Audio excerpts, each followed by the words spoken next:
So we are in Arnold and Choi, and we are on page 53 on aspect. And some interesting stuff in here. We purposely chose a textbook that comes from the most modern perspective, so we would know what the current thinking is on these things. I have to admit that I have not caught up with the modern perspective from the standpoint of seeing its validity. Isn't newer always better? Newer is always better. Just look at the Mustang.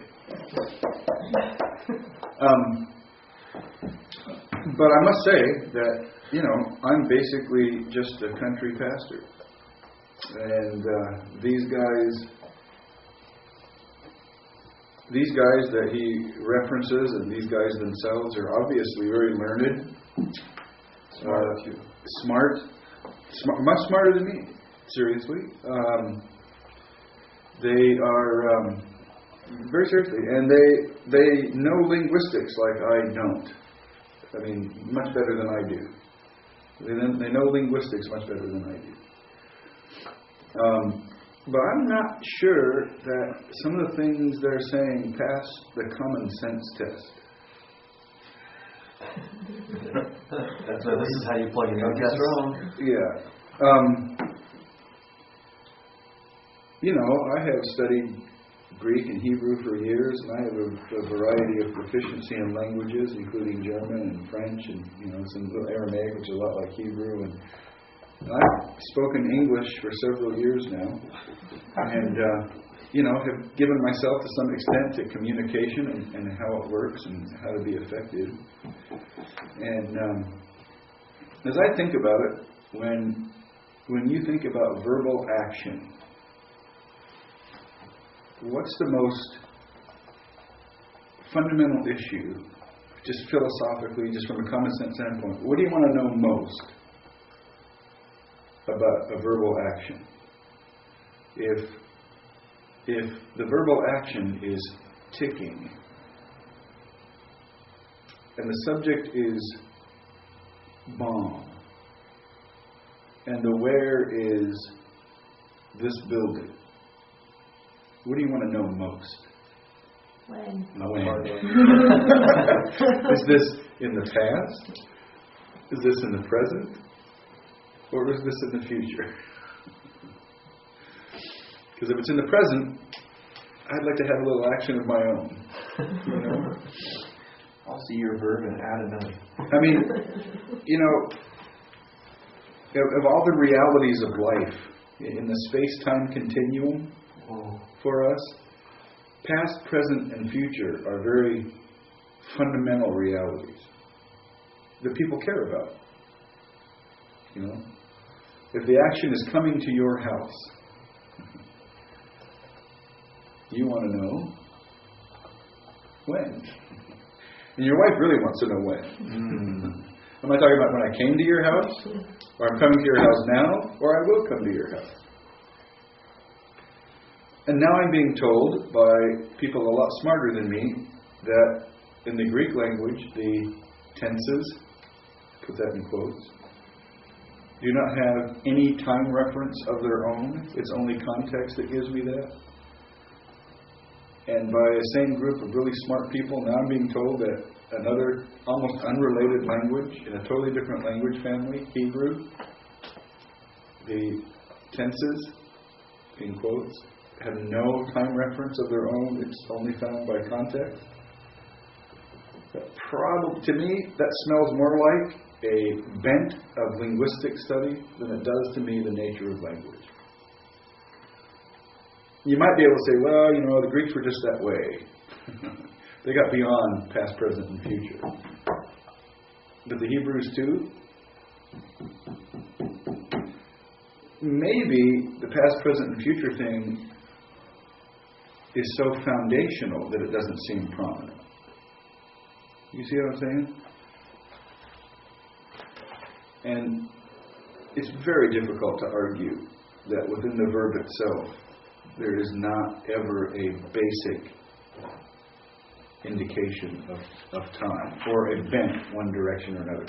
Just because you can use, the same form of a verb in different contexts. In other words, just because context can push a verb one way or the other, can push a tense one way or another, doesn't mean that there is no tense significance to the verb. And just because there is also an aspect or kind of action aspect to a verb tense, doesn't mean that it totally jettisons time. And in fact, the two aspects that we talk about here, right? Aspect that sees the whole thing as a whole, beginning and end. Aspect that sees something from the middle.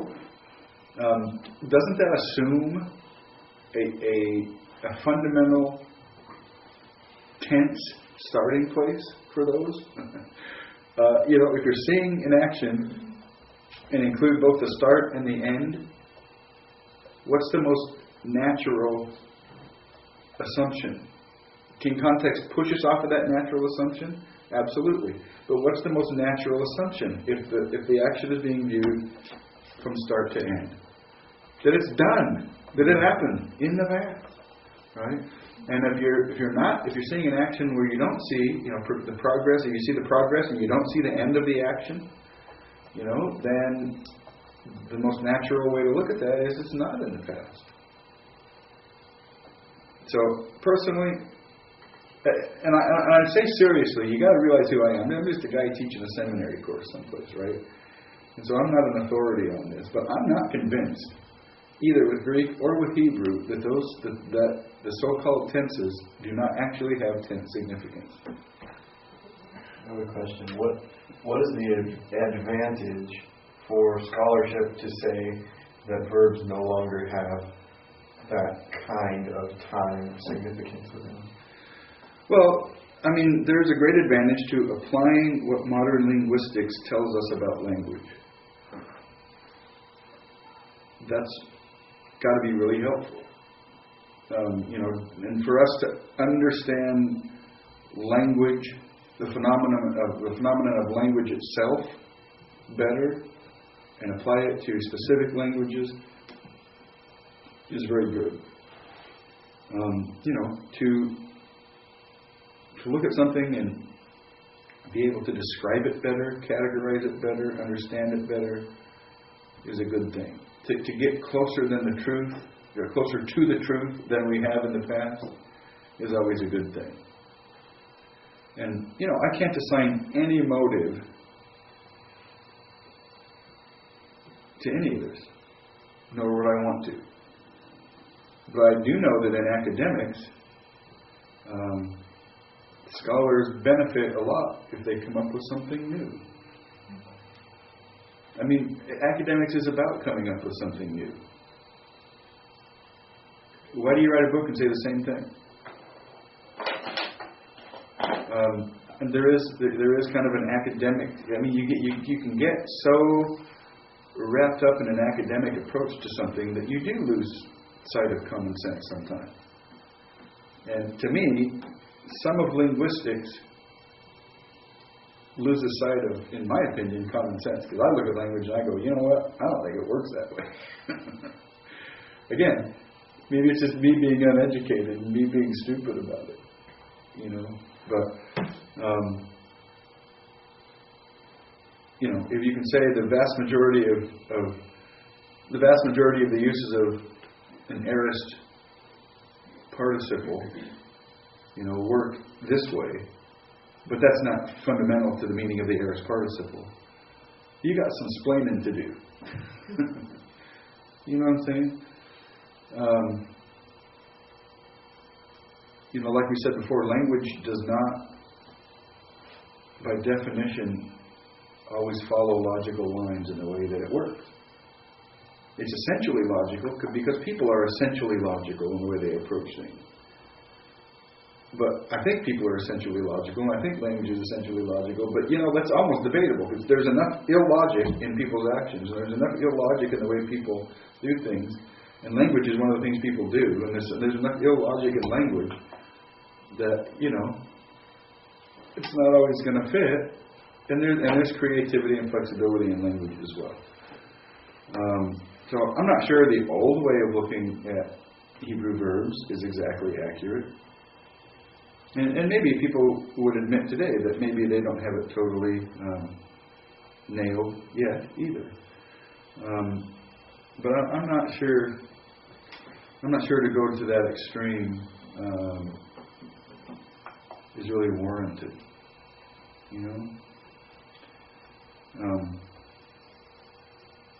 I know personally one of the guys who was at the forefront of the new thinking on Greek verbs. I've had discussions with him about it. And he's a great guy. He's really smart. And, is a much better academic than I could ever hope to be.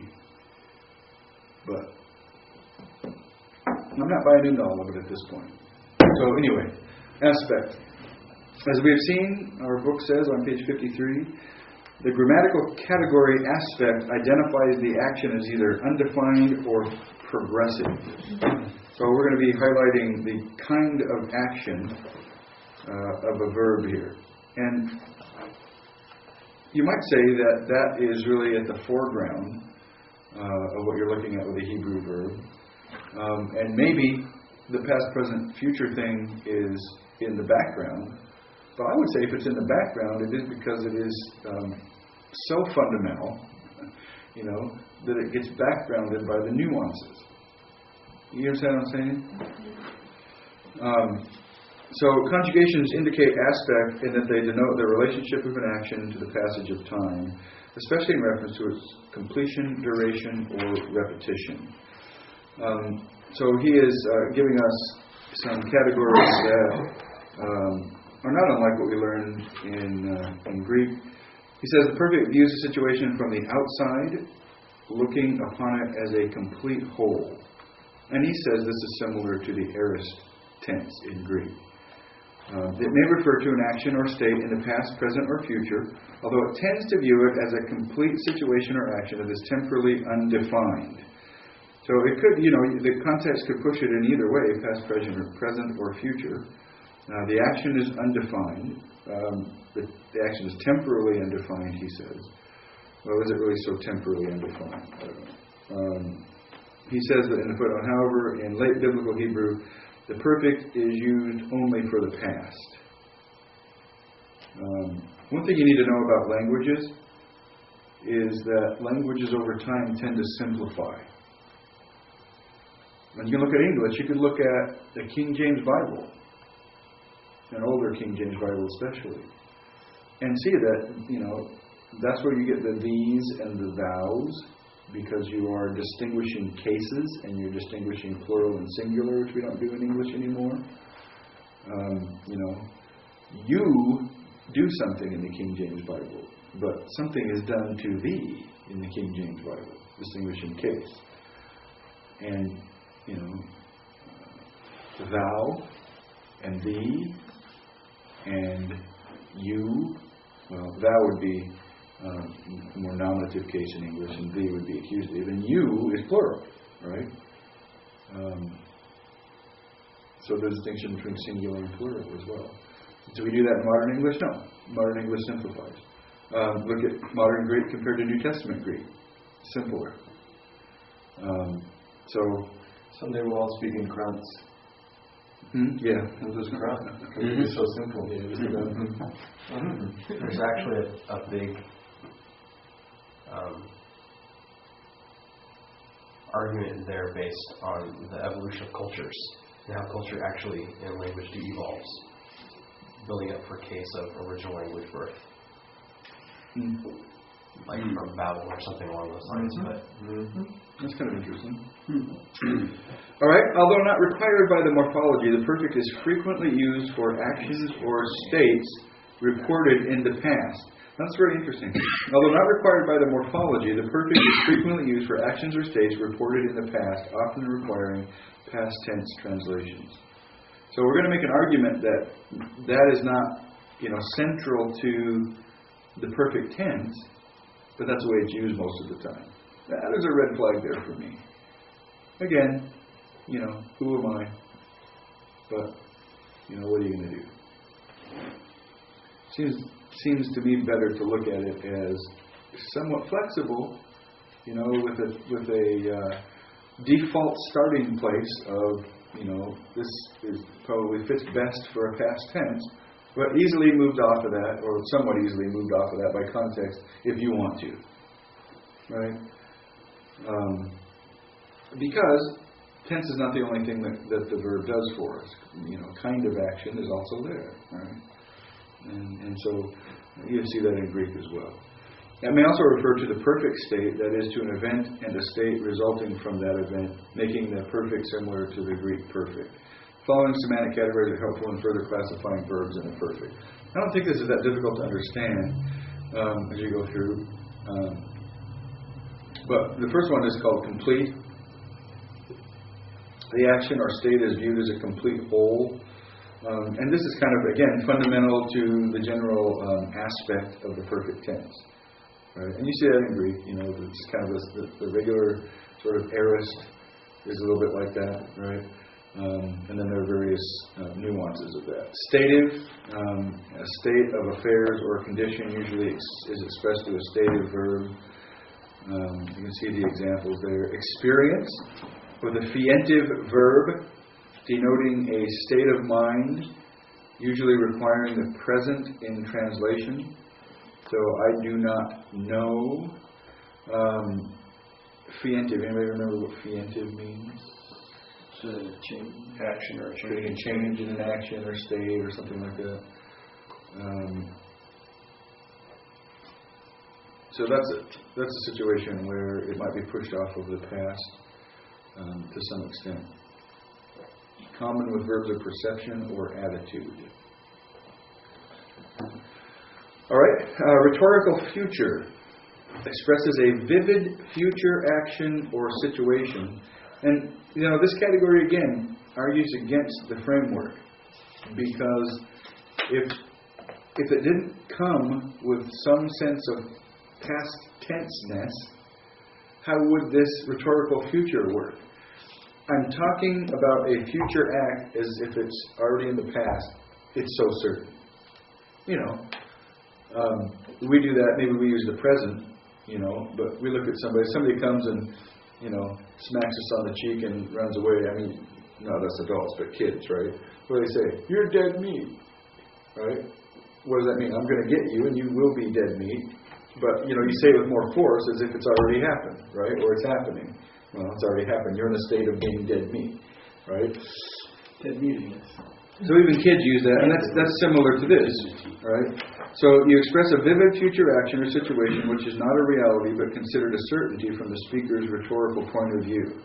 As a rhetorical device, the perfect presents future events as if they have already occurred, which often requires a present or future in translation. Well, how does it do that, right?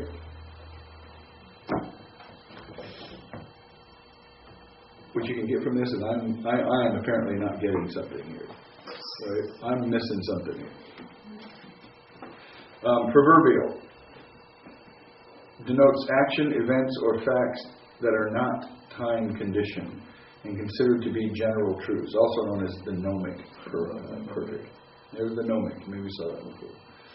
Right? And then performative describes an action that occurs by means of speaking, usually requiring the present. I appoint you over all the land of Egypt. Maybe the present tense translation is good, but I don't know why past tense wouldn't work. I appointed you over all the land of Egypt. And, you're still appointed. Almost a perfect kind of idea. All right? So that's the perfect tense. The imperfect has an even less precise time value than the perfect. And one of the things that these people look at is the history of the language, which I haven't studied a great deal. So there's another shortcoming that I have in understanding these things.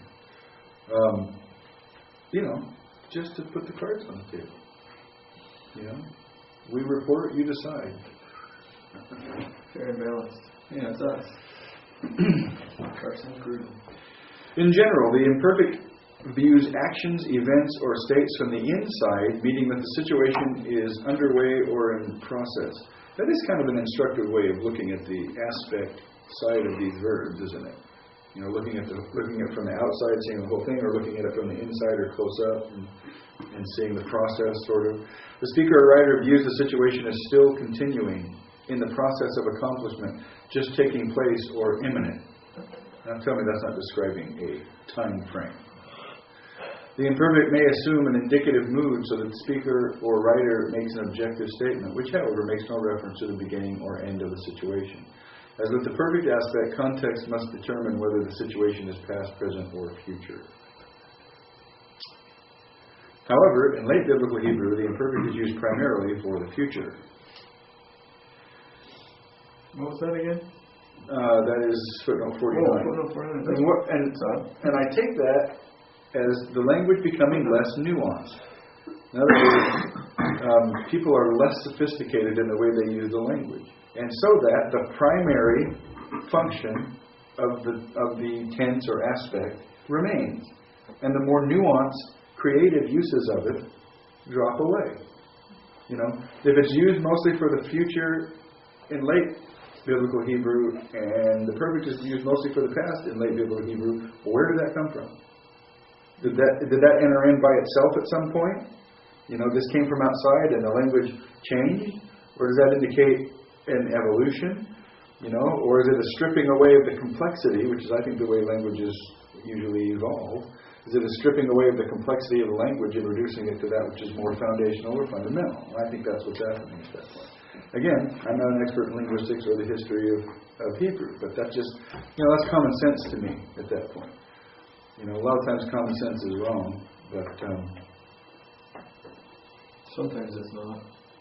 You know, I hate to argue for ignorance, but sometimes when you're not clouded by, you know, the force of an academic torrent on an issue,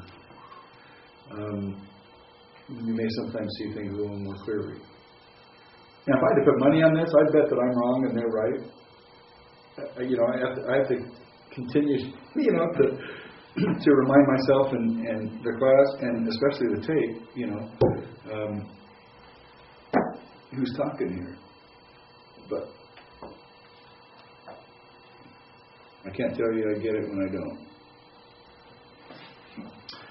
All right, second paragraph. This great variety of uses for the imperfect, together with its close association to the modals, can be explained partially by developments in the history of the Hebrew language near the end of the second millennium BCE.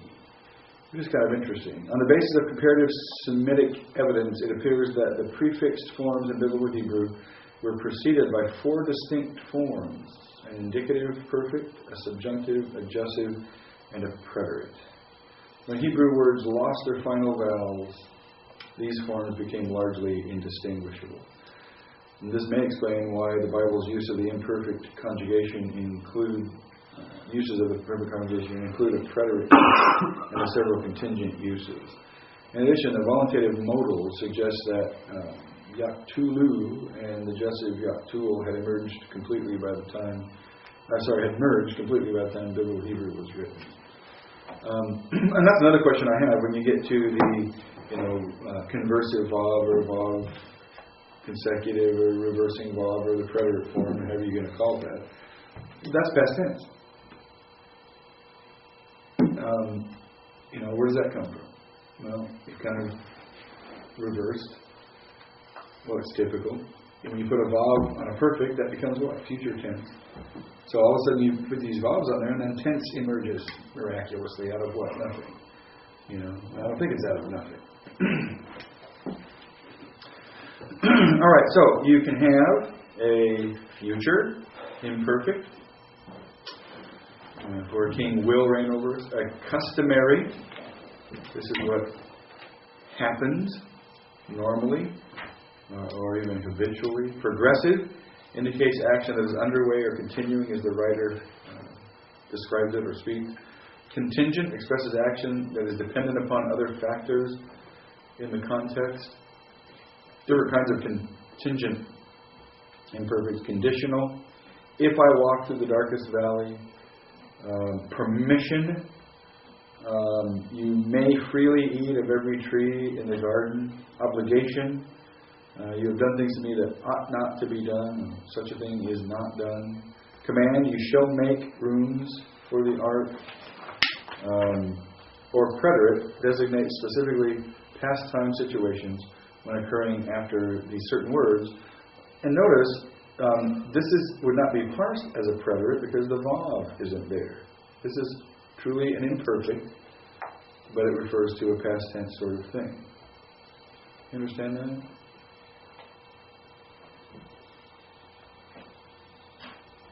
Okay, any questions so far on the perfect and imperfect? Very good description of the aspect that goes along with these verbs. I'm not so sure they don't have the aspect they do because it fits with a particular time frame that they typically indicate. Okay, modals. This is a little bit like in Greek, we just covered the indicative and now we're going to something other than the indicative. So, modal, the jussive, basically that's a voluntative. All the modals really are voluntative, that is having to do with the will. So the jussive can be used as a command. For example, let there be light. A wish. So it's just like in the New Testament, in the Lord's Prayer, give us this day our daily bread, it's an imperative, but you can't really call that commanding God, right? So it's an imperative used in prayer language or as a wish, that sort of a thing. Same thing in Hebrew. Benediction, may God be with you. So the jussive used in that way. It's not like you're commanding God anything. Or prohibition, and when you use the jussive in a prohibition, you use all, and so with all the command and wishes nuances are expressed negatively. So do not do anything to him, for example.